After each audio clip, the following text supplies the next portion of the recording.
नमस्कार छात्रों, शारदा विद्या मंदिर की ऑनलाइन क्लास में आपका स्वागत है। छात्रों, जैसा कि हमने पहले भूगोल विषय के बारे में कक्षा 11 में पार्ट 1 और पार्ट 2 का अध्ययन किया था, आज हम पार्ट 3 का अध्ययन करेंगे कक्षा 11वीं में। ठीक है ना। पार्ट 3 स्थलाकृतियां नाम है इसका, पार्ट 3 का। एक बार और ध्यान दीजिए सभी। विषय भूगोल। भूगोल के अंतर्गत हम कक्षा 11वीं में पाठ 3 स्थलाकृतियां पढ़ेंगे। आप भाग 1 है पाठ 3 का। ठीक है छात्रों, कक्षा 11वीं का पाठ 3 स्थलाकृतियां, जिसके अंतर्गत हम पढ़ेंगे चट्टानों के बारे में। ठीक है ना। ह्यूमस के बारे में या गेसर के बारे में, या चट्टानें क्या होती है, कितने प्रकार की होती है। बहुत सारे क्वेश्चन इसके अंतर्गत हम पृथ्वी से संबंधित स्थलाकृतियों से संबंधित पढ़ेंगे, यानी कि स्थल पर विभिन्न जो आकृतियां होती है उनके बारे में हम डिस्कस करेंगे। तो जो वेरी शॉर्ट क्वेश्चन बनते हैं इस चैप्टर से, ठीक है ना छात्रों, जो छोटे क्वेश्चन बनते हैं उनके बारे में हम डिस्कस करेंगे क्या बनते हैं। ठीक है ना। जैसे कि चट्टानें क्या है ना। तो आप सभी को पता है वह एक प्रकार का पिंड है जो भूपृष्ठ पर ठोस अवस्था में पाया जाता है। ठीक है ना। और वे समस्त पदार्थ जो धरातल के ऊपर पाए जाते हैं ठोस अवस्था में, वो सभी चट्टानें कहलाते हैं। ऐसा ये ह्यूमस। ह्यूमस क्या है आपने पिछली क्लास में पढ़ा होगा। तो ह्यूमस में जैविक पदार्थ जो रहते हैं ना, हमारे जैविक पदार्थ जो सड़ गल जाते हैं और मिट्टी में मिल जाते हैं, उनको ह्यूमस बोलते हैं, जो कि मिट्टी की उर्वरा शक्ति बढ़ाते हैं, मिट्टी को उपजाऊ बनाते हैं, वो ह्यूमस कहलाते हैं। ये 2 नंबर में क्वेश्चन आता है। गेसर। गेसर एक ज्वालामुखी का छोटा रूप है, जैसा हमने पिछले जो ज्वालामुखी के बारे में आप पढ़ते आए होंगे।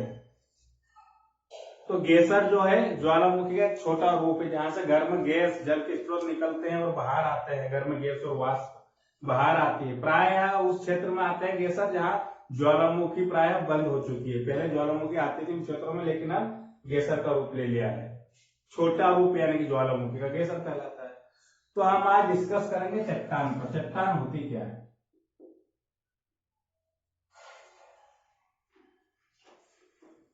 तो भूपृष्ठ पर वह पिंड, इसकी डेफिनेशन हम कहें तो, जिससे भूपृष्ठ का ठोस भाग बना है। भूपृष्ठ का ठोस भाग बना है। अतः वे समस्त पदार्थ जो भूगर्भ के धरातल के ऊपर पाए जाते हैं, जो भी ठोस पदार्थ रहते हैं ना, भूगर्भ के धरातल के ऊपर पाए जाते हैं, चट्टानें कहलाता है। ये चट्टान कहलाता है। तो हम लिख लेंगे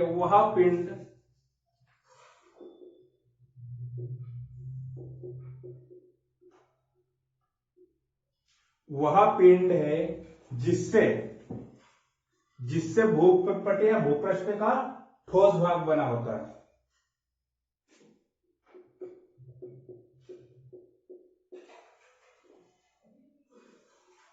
भूपृष्ठ का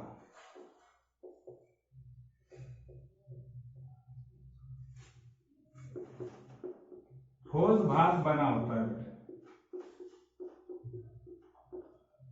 ठीक है ना। वह पिंड है एक प्रकार का जिससे भूपृष्ठ का ठोस भाग बना होता है।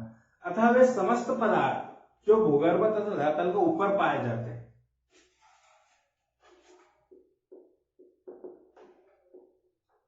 अतः वे समस्त पदार्थ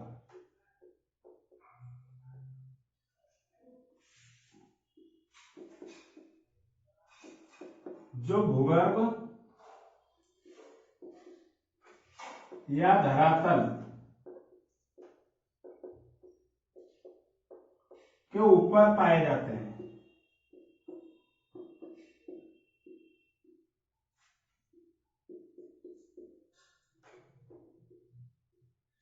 चट्टान कहलाती है। नोट कर लीजिएगा, ये परिभाषा चट्टान की है। वह पिंड, समझिएगा, वह पिंड जिससे भूपृष्ठ का ठोस भाग बना हुआ होता है, अतः वे समस्त पदार्थ जो भूगर्भ या धरातल के ऊपर पाए जाते हैं चट्टानें कहलाती है। स्क्रीनशॉट ले लीजिएगा।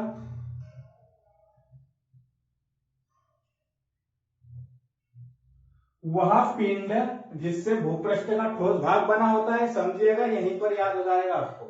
वह पिंड जिससे भूपृष्ठ का ठोस भाग बना होता है, अतः वे समस्त पदार्थ जो भूगर्भ या धरातल के ऊपर पाए जाते हैं चट्टानें कहलाते हैं। ठीक है, ऐसे ही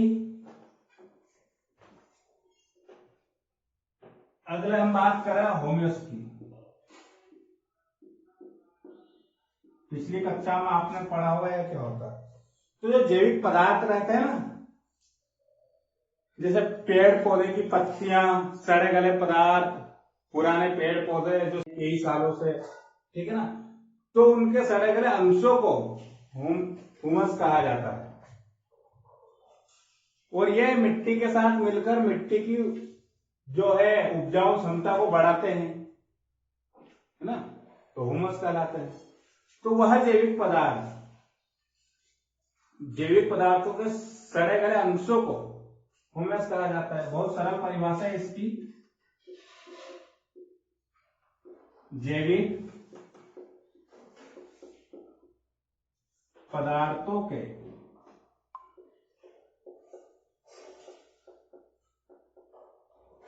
सड़े गले अंशों यानी भागों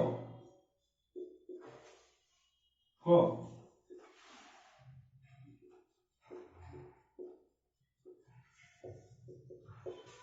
ह्यूमस कहा जाता है। और यह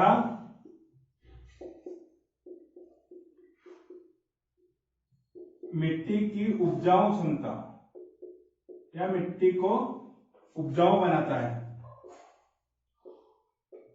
उपजाऊ क्षमता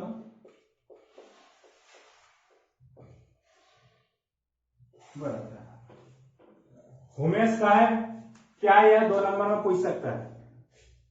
तो जो जैविक पदार्थ के सड़े गले जो अंश रहते हैं उनको हम ह्यूमस कहते हैं। यह हमारी मिट्टी की उपजाऊ क्षमता को बढ़ाता है।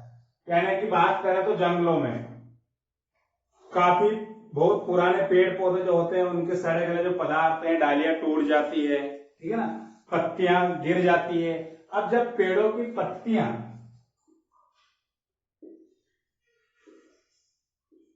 यह है पेड़, यह है हमारी भूमि, अब जब सड़े गले पदार्थ या पत्तियां वगैरह यहाँ पर गिरती है इसमें, तो जैसे पेड़ क्या है, पुरानी पत्तियां गिरा देते हैं और नए पत्तियां वापिस से लेते हैं, तो जो पुरानी सड़ी गली पत्तियां यहाँ गिर जाती है या पत्तियां पेड़ पौधे ढगान वगैरह जो गिर जाती है वह सड़ जाती है। फिर इस पर क्या होता है कि काफी टाइम तक वह पड़ी रहती है भूपृष्ठ पर। फिर इसके बाद में पानी वगैरह आता है बारिश में तो वह सड़ जाती है, ठीक है ना। तो वह सड़ी गले जो पत्ते रहते हैं वे ह्यूमस का निर्माण करते हैं, ह्यूमस का निर्माण करते हैं, ह्यूमस का निर्माण करते हैं। अच्छा, इसका उपयोग क्या है, यह मिट्टी को काफी उपजाऊ बनाता है जिससे कि अच्छी खेती योग्य हमारी भूमि बनती है, मिट्टी बनती है। यह इसका निर्माण हो गया। तो बहुत ही सरल भाषा में हम बात करें तो वह जैविक पदार्थों के सड़े गले अंश ह्यूमस कहलाते हैं। नोट कर लीजिएगा कि जैविक पदार्थों के सड़े गले अंश को ह्यूमस कहा जाता है। यह मिट्टी की उपजाऊ क्षमता बढ़ाता है। ह्यूमस का है क्या है, सरल भाषा में आपको वापिस से मैं बताऊं कि जो भी हमारे पेड़ पौधे की सड़ी गली पत्तियां होती है वह पत्तियां हमारी मिट्टी में मिल जाती है, कुछ सालों तक मिले रहने के बाद वह ह्यूमस का निर्माण करती है, यानी ऐसा पदार्थ बना लेती है जो कि हमारी मिट्टी की उपजाऊ क्षमता में काफी काम आता है और हमारी मिट्टी की उर्वरा शक्ति बढ़ाती है या उपजाऊ क्षमता बढ़ाती है, उसे ह्यूमस कहा जाता है। यह नोट कर लीजिए, ह्यूमस क्या है, 2 नंबर में पूछा है बेटा ह्यूमस के बारे में। यह सभी कक्षाओं में इसके बारे में आप पढ़ोगे, 12th में भी आएगा। जैविक पदार्थों के, नोट कर लीजिएगा, ह्यूमस सड़े गले अंशों को हुमस कहा जाता है। यह मिट्टी की उपजाऊ क्षमता बढ़ाता है। हुमस के बारे में हो गई डिटेल। अब गेजर के बारे में पढ़ेंगे। यह जो टॉपिक है स्थलाकृति, इसके अंतर्गत बहुत सारे टॉपिक आएंगे, उनके बारे में अपन चर्चा कर रहे हैं। हुमस के बाद हम देखते हैं गेजर क्या है। इसके बाद में विलय भी आएंगे ना, सब पे चर्चा करेंगे। तो गेजर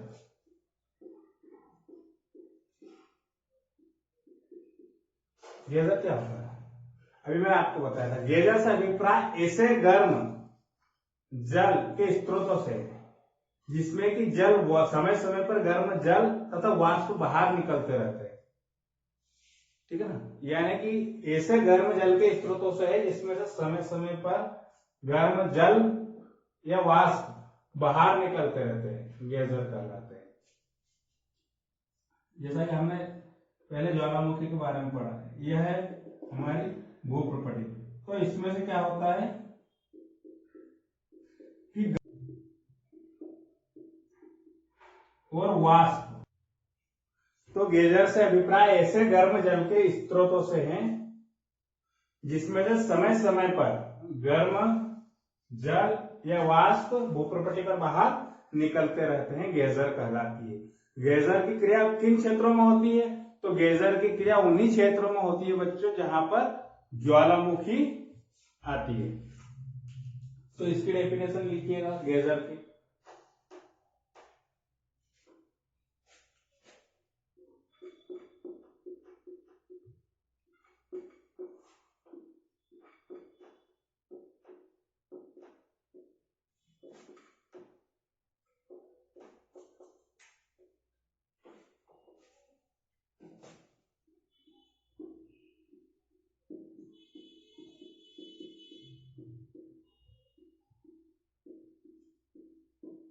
गेजर से अभिप्राय ऐसे गर्म जल के स्रोतों से हैं जिसमें कि समय समय पर गर्म जल तथा वाष्प बाहर निकलती है,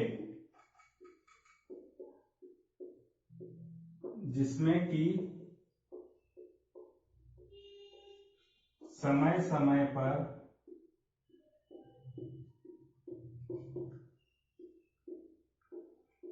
गर्म जल तथा वाष्प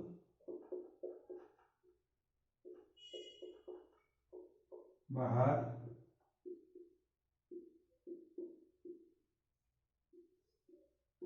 निकलते हैं, इसे गेजर कहा जाता है। और यह गेजर कहाँ उत्पन्न होता है? जहां ज्वालामुखी की क्रिया बंद हो जाती है, क्योंकि यह ज्वालामुखी का ही छोटा रूप है। गेजर ज्वालामुखी का ही छोटा रूप है जहां ज्वालामुखी की क्रिया बंद हो जाती है, क्रिया बंद हो जाती है, वहां गेजर, उन क्षेत्रों में गेजर उत्पन्न होता है। नोट कीजिएगा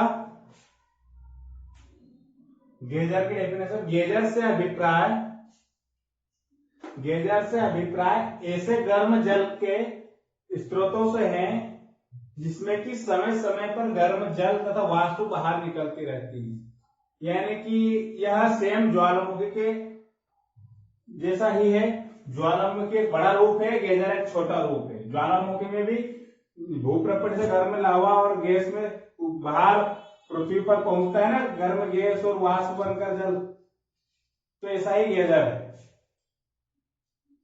गेजर से अभिप्राय ऐसे गर्म जल के स्रोतों से हैं जिसमें कि समय समय पर गर्म जल तथा वाष्प बाहर निकलते हैं, गेजर कहलाता है। और यह किन क्षेत्रों में आता है गेजर? तो जहां ज्वालामुखी की क्रिया बंद हो जाती है बच्चों, उन्हीं क्षेत्रों में गेजर आता है। गेजर को नोट कर लीजिएगा। गेजर से अभिप्राय या स्क्रीनशॉट ले लीजिए।